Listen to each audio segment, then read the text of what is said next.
the theorems and the postulates. This is Masonic geometry from phoenixmasonry.org. Fellow crafts receive several admonitions and exhortations regarding the sciences of geometry and astronomy, and many an initiate has wondered just how far his duty should carry him in undertaking anew the study of branches of mathematics which are associated in his mind with much troubled effort in school days.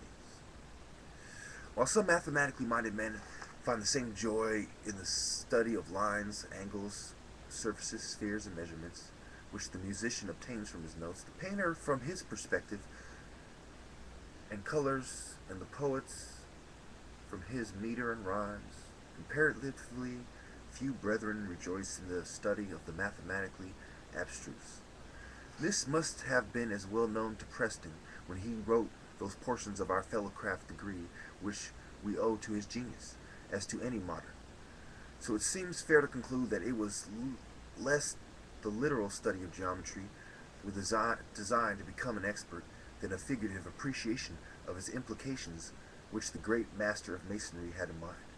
Indeed, a careful and critical examination of the ritual which speaks of geometry and its child astronomy will demonstrate this. So these guys point out that what led to the astronomy was the geometry. Fellowcraft ritual in this country, with very few exceptions, traces back to Thomas Smith Webb. I'm quite familiar with the Webb family. Because of the variation which ritual committees, grand lecturers, and others have introduced, so that few jurisdictions are exactly at one as to what is the proper form.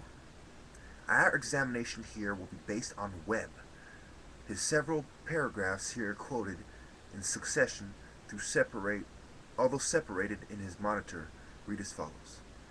Geometry treats of the powers and the properties of magnitudes in general, where length, breadth, and thickness are considered, from a point to a line, from a line to a superficies, and from a superficies to a solid. By this science, the architect is enabled to construct his plans and execute his designs, the general to arrange his soldiers, the engineer to mark out ground for encampments, the geographer to give us the dimensions of the world, and all things therein contained to delineate the extent of seas and specify the divisions of empires, kingdoms, and provinces. By it also the astronomer is enabled to make his observations and to fix the duration of times and seasons, years and cycles. In fine, geometry is the foundation of architecture and the root of mathematics.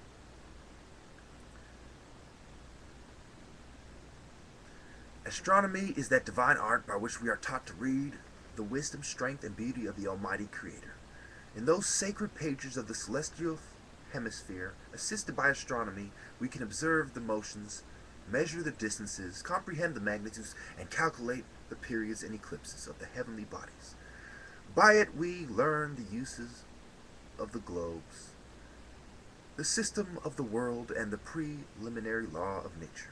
While we are employed in the study of this science, we must perceive unparalleled instances of wisdom and goodness, and through the whole creation trace the glorious author by his words.